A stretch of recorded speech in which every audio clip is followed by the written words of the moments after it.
Það þriðjudagur í dag, 28. maí. Óheyrilega stutt í forsetakosningar. Það bara núna eftir örfáa daga sem við göngum í kjörklefan og kjósum okkur næsta forseta Íslands.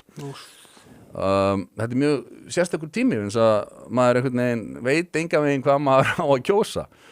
Og ekki að það sé ekki nóg af frambjóðendum í boði, það nóg af þeim, en þetta orðið svona, eins og ég segi, ég talaði með hérna áður, það skrítið, maður þurfum að hugsa hvort við þurfum að kjósa taktíst eða hvort við verðum bara að kjósa það sem við höfum bestu tilfinninguna fyrir.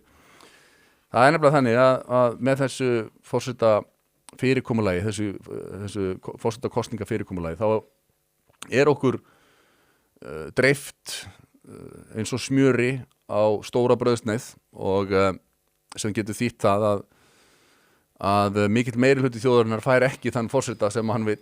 Já, örugglega bara 80%. Já, þetta alveg vonlaust fyrirkomulag. Það ætti auðvitað að vera kosið tvisvarsinnum í það minnsta. Og núna staðan þannig að sko, Arnar Þór Jónsson, sem ég hef talið að vera með svona besta erindið, hann virðist ekki vera nógu langt og maður hreinlega þorir ekki að setja atkvæðið sitt á hann. Ég ekki að fullera neitt ennþá ég að velta þessu upp hérna með ykkur hlustundum og því Ingimar. Já.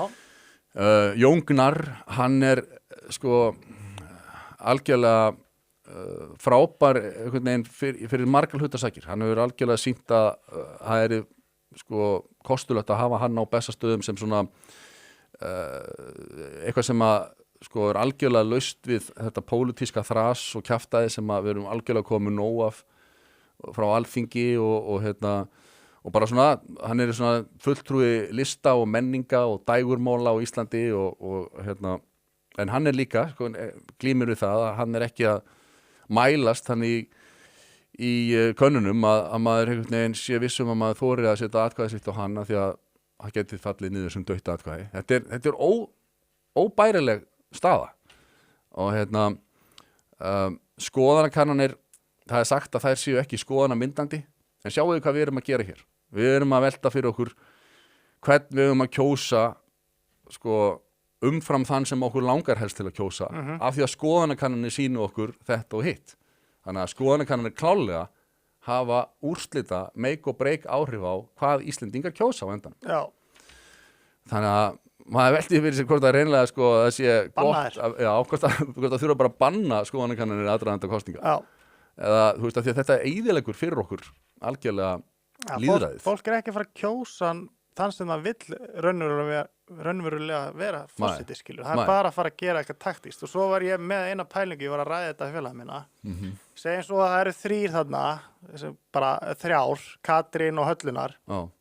Bara loka daginn, þær bara allar, þú veist, sambærilegar. Það það núna í dag. Já, það síðasta körn í gær, þá eiginlega bara hnífjafnar allar 3. Já, algjörlega. Segjum að verði síðasta daginn og fólk bara ok. Svo ákveður skilur 10-15% þeir sem ætla að kjósa Höllu Tómasar. Já, fuck maður, ég megin ekki Katrín verði. Ég kýs hérna Höllu. Og öfugt. Það bara svissast þetta yfir. Þannig að það ekki að fara að gera neitt. Shit, sko. Þetta bara algjör súpa. Já, þetta bull bara. Og já, ég hreinlega sko Katrín Jakobsdóttir algjörlega auðvitað hæf til verksins sko búin að sanna það að það að segja, skilur, hún getur uppfyllt þetta hlutverk, skilur, en pólitískur bakgrunnur hennar ekki allra, enga veginn. Nei. Hallar Hrund, hún elita, alveg sama hversu mikið hún talar hún sé úr blokkaríbúð í Árbænum. Á sveitinni, sveitastelpa sem býr í blokk í Árbænum. Já, hún holdgerfingur elitunar, þú veist, Harvard og World Economic Forum og bara, you name it. Það intellectual elita. Já, algjörlega elita og aðeins svo mikil elita fyrir minn smekk, ef þú spyrir mig. Já, ekki nógu real.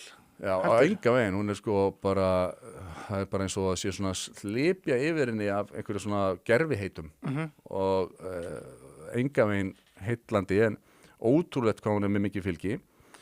Halla Tómasdóttir, klárlega líka frambærileg, öflug manneskja, hún með meiri bakgrunn úr viðskiptalífinu heldur pólitík. Margir að gagnrýna fyrir bara hvar hún stóð rétt áður en að hrunið skall á, en hún svaraði því nú með að hún hefði nú stofnað Auð Kapital sem að var eini fjárfestingabankin sem að fór ekki illa út úr hruninu af því að þær tóku enga áhættu. Arnar Þór, eins og ég sagði áðan, með frábært erindi. Hann er sá sem vill standa vörðum íslenska þjóðríkið og fullveldi þess í öldusjó erlendra áhrifa og sem er alveg mjög valid og gott sjónamið. Hann er allan orðinn rosalega nægilega vel kynntur til þess að hann myndi rúlla upp örgulega einhverju sæti inn á Alþingi í næstu kosningum. Já, og algjörlega. vonandi verður það úr þessu. Að hann taki bara fyrsta sæti á lista Miðflokksins. Er hann ekki í Sjálfstæðisflokknum? Jú, hann er búinn að segja þessu úr honum. Svoleiðis. Sjáðu fyrir þér Arnar Þór í fyrsta sæti Reykjavík Suður, Snorri Másson fyrsta sæti Reykjavík Norður, Sigmundur Davíð fyrsta sæti í Kraganum. Þarna erum við komið með öfluga Þríki. Já. En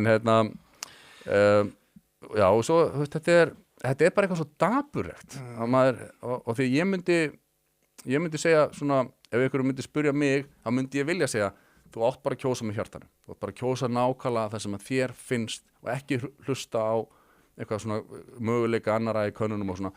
Ég myndi vilja segja þetta. Ég er hræddur að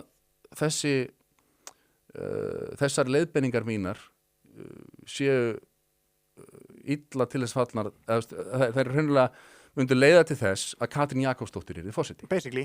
Af því að ef við ákveðum ekki að sameinast í að kjósa taktíst þá mun þetta dreifast það mikið að Katrín Jakobsdóttir verður öllur sennilega forseti. Já. Þetta er dapurleg niðurstaða því að mér langar til að segja að við eigum að kjósa með hjartanum. En sko Arnar Þór og Steinunn Ólína er að fara valda því að Katrín Jakobsdóttir verður forseti. Já, veitu hvernig bara með að vera í frambúði.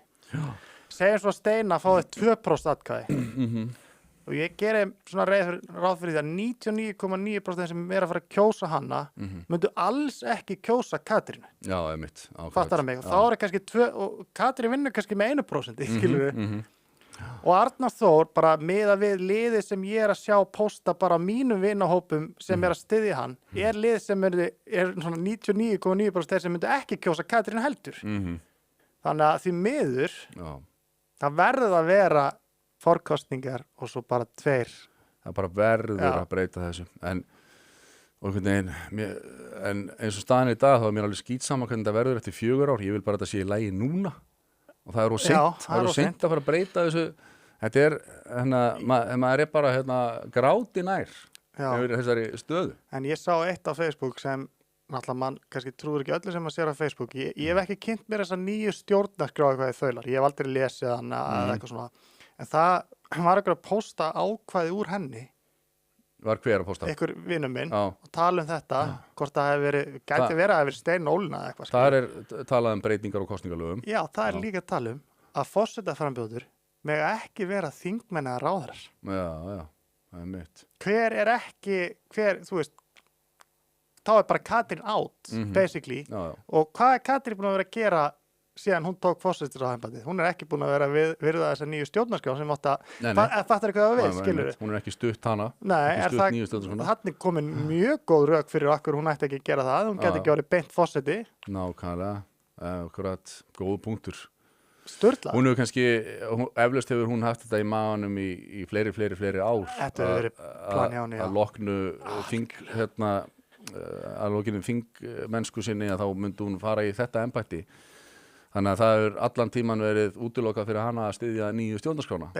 Bara þeim sökum. Já. Algjörlega. Og það eru líka þessi lög einmitt að það, þú veist, er breyting á, er ekki meðmælinn og er ekki breyting á, þú veist, kosninga, þú veist, lotum eða eitthvað svona. Jú, ég held að það sé ýmislegt þar sem að betur hefði farið ef það hefði verið hlustað á það. Ég fekk hann í póstkassa minn svona dreifimiða frá Arnari Þór. Eins og ég segi, ég bara, já, ég myndi svo innilega vilja að Arnar væri að skora hærra eða hreinlega Jón Gnarr. Þeir eru val mitt númer 1 og 2, myndi ég segja. Já, sammála því. Að þeir eru bara því miður ekki að fljúga nógu hátt og þetta Þetta er glatað, algjörlega glatað. Ég er líka alveg smá í mér að gefa bara algjört fuck you í þetta embætti og Ásdís Ránmundu vinna. Veistu hvað ég meina? Já. Fá bara einhverja bombu, Já. skilur til að vera þarna fljúandi þyrlu bara, þú veist, halda partí, þú veist, bara Já, til að algjörlega. gefa þessu bara algjört FU. Langt nef. Já, Kvæðlega. En já, það er einn þáttur fram að kosningum á föstudaginn. Í föstudagstættinum ætla ég að gefa út hvað ég ætla að kjósa í kjörklefanum. Ég er ekki ennþá búin að gera þetta alveg upp um mig. Þetta er skít erfitt.